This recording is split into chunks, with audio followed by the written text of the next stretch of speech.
আচ্ছা, 40 বা 50 টাকার মধ্যে কেক কখনো বানানো যায়? একদম ঠিক বলছি। 40 অথবা 50 টাকার মধ্যে একদম মজাদার কেক বানানো যায়। চলুন কিভাবে বানাই আপনাদেরকে দেখাই।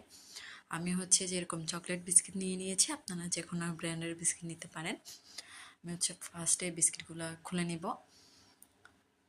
আমি একদম বলেও দিব যে কয় টাকা একদম বরাবর বলে দিব কিভাবে 40 বা 50 টাকা। যেমন এই বিস্কিটগুলো হচ্ছে 10 টাকা করে, তা আমি এখানে হচ্ছে 3টে বিস্কিট নিয়েছি, তো 30 টাকা।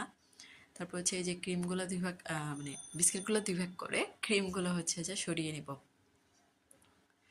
তারপর হচ্ছে এইভাবে করে সবগুলো সরিয়ে নিয়ে বিস্কিটগুলো হচ্ছে গুঁড়া করে নিব, হয় মানে ব্লেন্ডারে অথবা হচ্ছে যে যেভাবে গুঁড়া করতে পারেন। এই তো একদম গুঁড়ি হয়ে গিয়েছে, একদম বেশি পাউডার করতে হবে এমন না, মোটামুটি গুঁড়ি হলেই হবে। তারপর হচ্ছে এই যে ওই যে ক্রিম ছিল ওইটা, আর হচ্ছে দুধ, মানে গরুর দুধ দিতে হবে না, যে পাউডার দুধ যেটা আছে ওইটাকে হচ্ছে আপনার পানির সাথে মিক্স করে দিতে পারেন। ওইটা ওইটা নিচ্ছেন 10 টাকা, তাহলে কত হলো? 40 টাকা। এখন ভালো করে হচ্ছে এটাকে মিক্স করে নিব। আমি বারে বারে দিচ্ছিলাম, কারণ হচ্ছে যে একদম বেশি দিয়ে যদি যে জন্য। এরপর হচ্ছে যে বেকিং পাউডার, আর এটা বাসায় থাকে, আর যদি না থাকে ওটার পরিবর্তে আপনারা হচ্ছে যে খাবার যে সোটা আছে 10 টাকার কিনে আনলে হবে, পুরাটা দিতে হবে না, 1 চামচ থেকে খুবই কম। তো আর হচ্ছে যে আমি 1 চামচ পরিমাণ চিনি দিয়েছিলাম। চিনি ছাড়াও বেশ ভালো হয়, বাট হচ্ছে যে একটু বেশি মিষ্টি মিষ্টি হলে তো কেক বেশ ভালো লাগে। আর হচ্ছে এরকম একটা পেপার নিয়ে নিয়েছি, নর্মাল হচ্ছে খাতার কাগজ নিলেও হবে। আমি এটা হচ্ছে যে বাটি শেপ, মানে স্টিলের বাটিটা কতটুক ওই বাটির সাইজে করে কেটে নিয়েছি।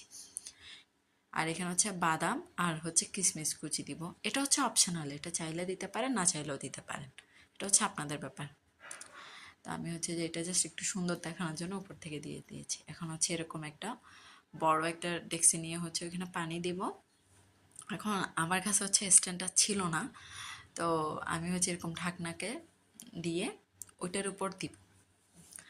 কারণ ডিরেক্ট পানির উপর দিলে হয় কি, পানিগুলো যখন সিদ্ধ হয় না অনেক সময় হচ্ছে যে বাটিটাও নড়ে। আর উপর থেকে আমি একটা লোহার ইয়া দিয়ে দিয়েছিলাম, হামদাস্তা, অর্থাৎ যাতে না নড়াচড়া করে আর কি। এতে দেখুন কেক হয়ে গিয়েছে। আমি এখানে হচ্ছে প্রায় 30 মিনিটের মতো কেকটা হচ্ছে চুলায় রেখেছিলাম। তুলে দেখাচ্ছি, দেখুন একদম হয়ে গিয়েছে, কাঠিতে লাগেনি। এখন হচ্ছে কেকটা নামিয়ে নিয়েছি, একটু ঠান্ডা করে নিয়েছি। দেখুন কি সহজে একদম উঠে গিয়েছে, আমি কিন্তু কিচ্ছু করিনি, একদম উঠে গিয়েছে ঠান্ডা হওয়ার পর। এই সাইডের